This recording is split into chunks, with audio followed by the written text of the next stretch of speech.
En este encuentro abordaremos el surgimiento de los cordones industriales en el periodo que va desde junio de 1972 a marzo de 1973, poniendo especial acento en la respuesta obrera y popular frente al paro patronal de octubre de 1972. ¿En qué consistían los cordones industriales? Fueron organismos de coordinación territorial entre trabajadores de una determinada zona geográfica, de varias decenas de fábricas y empresas. Cada cordón estaba constituido por un grupo de compañías o fábricas que coordinaban la lucha de obreros y obreras de una misma zona. En el momento del golpe de 1973 estaban establecidos y en orden 31 cordones, 8 de ellos en Santiago, siendo los principales el cordón Cerrillos Maipú y el cordón Vicuña Maquena. Los cordones industriales embrionariamente actuaron como órganos de poder obrero y de alianza con los sectores populares del campo y la ciudad. Se extienden por el territorio chileno durante la huelga patronal de octubre del 72. El primer cordón industrial no surge en octubre, sino a fines de junio. Aparece en el sector de Cerrillos Maipú. En esa zona se concentraba la mayor cantidad de industrias modernas del país, alrededor de 250 empresas que le daban trabajo a unos 46.000 asalariados y asalariadas. Era una zona donde además existía un fuerte peso del campesinado y del movimiento de pobladores. En abril y junio de ese año, los sectores populares de esa área de la capital se movilizaron en torno al problema del transporte. Al calor del debate nacional que se desarrollaba respecto a los alcances del área de la propiedad social en las fábricas del sector, los conflictos no tardan en unir demandas económicas con demandas políticas que pedían el traspaso al área de propiedad social. Al calor de estos conflictos, dirigentes sindicales de la fábrica conservera Perlac, de la fábrica sintética Policrom y de Aluminios El Mono tomaron la iniciativa de coordinarse con los trabajadores de todas las industrias de su sector, mientras se desarrollaba una serie de conflictos locales que terminaban con la demanda del traspaso al área de propiedad social. Un conflicto emblemático es el de los trabajadores de FENSA, que se fueron a huelga exigiendo la expropiación de la fábrica, la cual se logró el 14 de junio. Al día siguiente, el 15, el Poder Judicial no reconoce la expropiación, lo que fue aprovechado por sus dueños para despedir a los dirigentes sindicales. Esto ocurría mientras en SIC 800 trabajadores iban también a la huelga y la conservera Perlac entraba en conflicto a raíz del boicot de la producción tras el acaparamiento de sus patrones y la venta en el mercado negro. Sobre esta base, los trabajadores de Perlac solicitaban el paso al área de propiedad social, pero bajo el control de sus trabajadores. Al no encontrar respuesta, los trabajadores de la conservera Perlac, junto a los trabajadores de Aluminios El Mono, que también demandaban el traspaso, se toman las dependencias del Ministerio del Trabajo. Este hecho es recordado por las tensiones que generó con la ministra del Trabajo de esa época, Mireya Baltra, militante del Partido Comunista, y de la CUT local que no habían apoyado la demanda de los trabajadores. Entre junio y septiembre de 1972, los conflictos en las fábricas del sector, las numerosas huelgas que se desarrollan, toman en sus manos la exigencia de pasar las fábricas al área de propiedad social, pero bajo control de sus trabajadores. Afectar el suministro de combustibles, productos alimentarios y cargas marítimas, paralizando y bloqueando la red de carreteras, acelerando de esa forma las condiciones para un derrocamiento del gobierno de la Unidad Popular y el desmantelamiento de las conquistas logradas por los trabajadores, los campesinos y todos los sectores populares. Los patrones de la industria, organizados en la Sociedad de Fomento Fabril, el día 12 de octubre se hicieron parte de esta sonada reaccionaria, instruyendo a los industriales para que procedan a paralizar sus actividades de forma indefinida. La democracia cristiana, agrupada en la Confederación Democrática, CODE, junto al Partido Nacional y el Partido Democracia Radical, al día siguiente declara su apoyo al movimiento. Pero lo más importante para resistir era responder a cuestiones relativas a la organización de la producción y el abastecimiento. Mientras las clases dominantes querían desquiciar la vida social, paralizando la producción, fomentando el mercado negro y el acaparamiento, generando así la exasperación en las clases medias y apremiando a los sectores populares, Los y las trabajadoras respondieron tomándose las fábricas paralizadas por los patrones y poniéndolas a producir bajo su control, mientras exigían el traspaso al área de propiedad social. En estas luchas se expresó una enorme creatividad de la clase trabajadora. En lugares como la fábrica Exyarur, Comandari o Fabrilana se ponen en pie un sistema de venta directa de su producción. En Vicuña Maquena, los trabajadores de Soprole se toman la planta con el fin de garantizar la distribución de la leche. Además, trabajadores del cordón Vicuña Maquena organizan todos los domingos una feria libre. En varias empresas, como la Exyarur, Paños Continental, Polac y Fanalosa, se toma la decisión de no venderle más productos a los comerciantes que participan del paro patronal. Entre los obreros fabriles surgen dos discusiones apremiantes: a quién distribuir y cómo distribuir, en el marco del paro de los dueños de camiones y el transporte.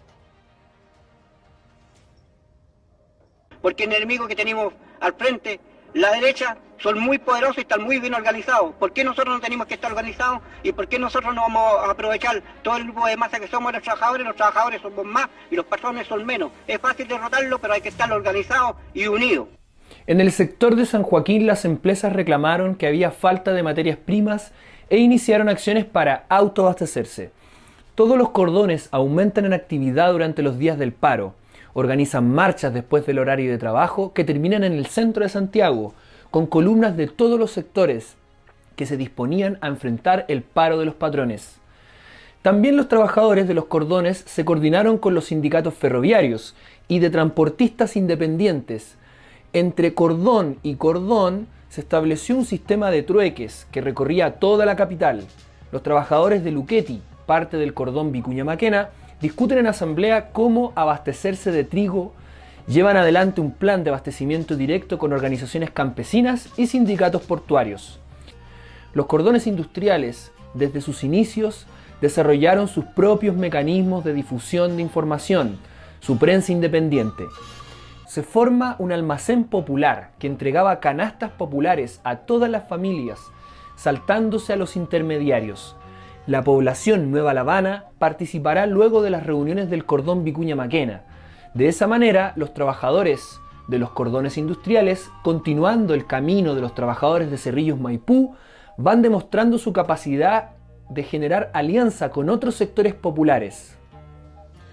En la crítica situación de octubre, según el interventor de Cristalerías Chile, la gente de los cordones resolvía problemas con mucha más velocidad que cualquier estructura burocrática, porque estaban ahí mismo para conseguir apoyo. En resumen, pasaron a ser verdaderos embriones de poder obrero, con la capacidad de organizar la producción y el abastecimiento en determinados lugares. Son ellos los protagonistas en la resistencia al paro patronal de octubre, que impidieron la victoria de las fuerzas reaccionarias, garantizando el trabajo y la alimentación.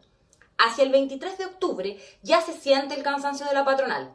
El paro se desgastaba mientras los cordones avanzan en control y profundidad de su organización. Mientras se desarrolla esa fuerza, Salvador Allende negocia el cese de la huelga mediante acuerdos con la democracia cristiana. Dentro de los acuerdos para terminar con la huelga aparece el gabinete cívico-militar. El 3 de noviembre asume dicho gabinete, finalizando la huelga patronal el 5 de noviembre. Los trabajadores celebran el fin de la huelga camionera de forma masiva en las calles. Porque creo que es realmente el verdadero poder de las comunas organizadas. Y creo que todos debemos tener muy en claro la importancia que tienen los cordones industriales y cómo debemos trabajar por su apoyo y por su organización. ¿Cree que son un organismo paralelo al gobierno o que trabaja junto con el gobierno o paralelo al gobierno? ¿Qué opina usted de eso? Porque se ha tenido mucho temor frente a los cordones industriales. Sí, realmente nosotros hemos podido palpar ese temor porque lo hemos visto que en servicios de utilidad pública tienen como verdadero terror en que la comunidad esté participando. ¿Usted no ve ningún peligro en que haya cordones industriales? Por supuesto que no, porque en todo siempre yo tengo confianza en la inteligencia del pueblo, entonces el pueblo organizado es inteligente. Entonces, ¿cuál puede ser el temor al organismo del pueblo? Salvador Allende convocó a inicios de noviembre a un gabinete cívico-militar. El 3 de noviembre incorporó al gabinete a Carlos Prats en el Ministerio del Interior, al contraalmirante Ismael Huerta en Obras Públicas y al general de brigada Claudio Sepúlveda en minería, al igual que a 2 representantes de la CUT, el socialista Rolando Calderón en agricultura y el comunista y presidente de la CUT Luis Figueroa en trabajo. Las medidas que se tomaron en este gabinete fueron el desalojo del diario El Sur en Concepción, que había sido tomado por sus trabajadores en solidaridad con los obreros de la construcción, el llamado a la restitución de los bienes tomados después del 10 de octubre sin la autorización del gobierno y el aplazamiento de todas las estatizaciones previstas. Por abajo, ese mismo 3 de noviembre, una serie de periódicos de fábricas tomadas e intervenidas señalan lo siguiente: en el aniversario del gobierno popular, firme con la causa en la revolución. Otras empresas como Socometal llamaban a seguir avanzando. Los trabajadores textiles declaran que trabajan por Chile. Por esos días, en congruencia con el Pacto de Garantías Democráticas firmado 2 años antes, el gobierno reabrió las negociaciones con la democracia cristiana para impulsar la Ley de Control de Armas, publicada el 21 de octubre de 1972. El Pacto de Garantías Democráticas, como explicamos anteriormente, establecía que la fuerza pública está constituida única y exclusivamente por las Fuerzas Armadas y el Cuerpo de Carabineros, instituciones esencialmente profesionales, jerarquizadas, disciplinadas, obedientes y no deliberantes, y que solo en virtud de una ley podrá fijarse la dotación de estas instituciones. La Ley de Control de Armas facultaba a los militares el control y fiscalización de armas en todas las entidades políticas, sociales y económicas del país. El senador demócrata cristiano Juan de Dios Carmona la consideró como el primer gran triunfo obtenido por quienes desean el imperio de la democracia en Chile. Más tarde, esta ley fue utilizada por las fuerzas represivas contra las organizaciones de izquierda y las organizaciones sociales, allanando locales, fábricas y empresas. Mientras, los grupos de extrema derecha realizaban golpizas y atentados contra la izquierda y los trabajadores, e incluso contra los pequeños comerciantes que abrían sus locales durante el paro patronal. En la Aurora de Chile, el Cordón Vicuña Maquena declara que el Plan Prat-Millas es un proyecto de ley que no representa la opinión ni el sentir de la mayoría de los trabajadores, los cuales están dispuestos a llegar hasta las últimas consecuencias en defensa de sus propios derechos. Por su parte, el Cordón Cerrillos Maipú declaró que el proyecto Millas es una transacción entre el gobierno y la burguesía, con el cual solo ganan los patrones y ganan para seguir con su actividad permanente para derrotar definitivamente a la clase obrera. Incluso un suicidio lento pero seguro del propio gobierno del compañero presidente Salvador Allende. El comando del Cordón Cerrillos Maipú llama a los trabajadores de Santiago a movilizarse para exigir el retiro inmediato del proyecto. El 30 de enero, para expresar su descontento con este plan, obreros de varios cordones protestaron a las afueras de La Moneda. Allende mismo interviene, se compromete a asistir a sus asambleas. El 17 de febrero, 700 trabajadores y trabajadoras del Cordón Vicuña Maquena cortan la avenida en rechazo al plan Prats-Millas, entre otros actos de rechazo al proyecto, siendo reprimidos por los carabineros. ¿A qué se debe la toma de la carretera? Esto se debe, compañero, en apoyo a los compañeros que fueron desalojados de Inmetal. Compañeros, las conclusiones de los 500 trabajadores de fábrica de envase ha sido la siguiente: fortalecer los cordones industriales, fortalecer los consejos comunales, fortalecer la junta de vecinos, fortalecer la CAP, fortalecer todos los organismos vivos de la comunidad, compañeros. Con los cordones industriales en la escena, 1973 iba a ser inevitablemente un año crucial. Estos organismos constituían, como dijimos, gérmenes de poder obrero basados en la autoorganización. La burguesía vio en ellos un gran peligro. Si esta experiencia se masificaba y ganaba a la mayoría de la clase trabajadora, se podía poner en juego su propio poder. Y es esa la posibilidad que quiso evitar a toda costa la clase patronal. Por eso respondió tan rabiosamente al cuidado de sus privilegios. Pero nosotros, compañeros, también tenemos la película bien clara. Se nos pidió organización, que nos organizáramos los obreros, que entráramos a formar los cordones y comenzáramos a organizarnos en todos los frentes. Nos hemos organizado, compañeros, en los frentes poblacionales. Nos hemos organizado en los frentes obreros, en los sindicatos. Nos hemos también organizados en los cordones. Y aún seguimos con la misma cantinela, pues compañeros, de que no es el momento y de que hay un poder legislativo y hay un poder judicial. Se nos pidió que nos organizáramos desde un comienzo, desde la población hasta el nivel más alto. Y hasta el momento nos hemos organizado, pues, compañeros, y seguimos aún diciendo, el compañero presidente nos sigue pidiendo a nosotros que tengamos calma, que sigamos actuando en esta forma y sigamos organizándonos. ¿Pero para qué? ¿Cuál es el miedo, compañeros, de llegar a presentarnos los obreros en un paro general? Y presentarnos los pobladores también a su vez y pedir al compañero presidente, como a todo el Poder Ejecutivo, de que una vez por todas se decida, pues, compañeros, cuál es el plan que tiene de lucha, cuál es el plan para que nosotros también al organizarnos nos presentemos frente a ellos y pidamos, compañeros, si es necesario, como presentan lo de la derecha, que lleguemos a un plebiscito. Nosotros comenzamos el plebiscito, compañeros, por las poblaciones hasta el nivel más alto. Y le aseguro que ganamos de aquí a Huancagua, pues, compañeros, y pasamos de largo, pues, compañeros. Porque tenemos organización dentro de los campamentos, dentro de los cordones industriales, dentro de los sindicatos. Y la CUT, compañeros, está apernando igual todavía, pidiéndonos a nosotros que tengamos calma y que esto no se puede hacer porque esto pertenece a la reina Isabel, el otro pertenece a Suiza, y así, y en fin, compañeros, siguen inventando cosas. La verdad de las cosas, compañeros, es que el pueblo, los obreros ya nos estamos cansando, porque esto es tramitación.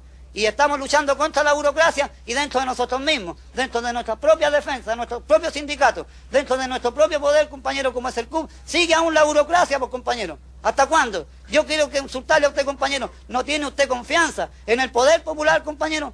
¿No tiene confianza la CUB en los obreros que hemos ido al frente en el día viernes cuando nos presentamos frente al compañero Allende a gritar y apoyarlo en todo sentido?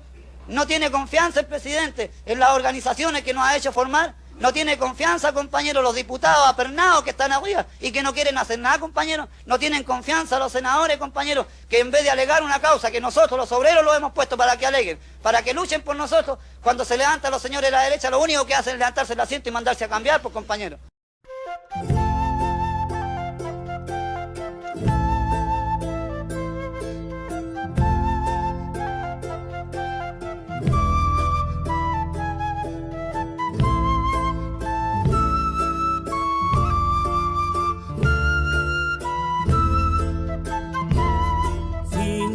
Tierra nos pide, tenemos que ser nosotros los que levantemos Chile, así es que a ponerle el hombro. Vamos a llevar las riendas de todos nuestros asuntos y que de una vez se entiendan, hombre y mujer todos juntos, porque esta vez no se trata de cambiar un presidente, será el pueblo quien construya un Chile bien diferente, porque esta vez no se trata de cambiar un presidente, será el pueblo quien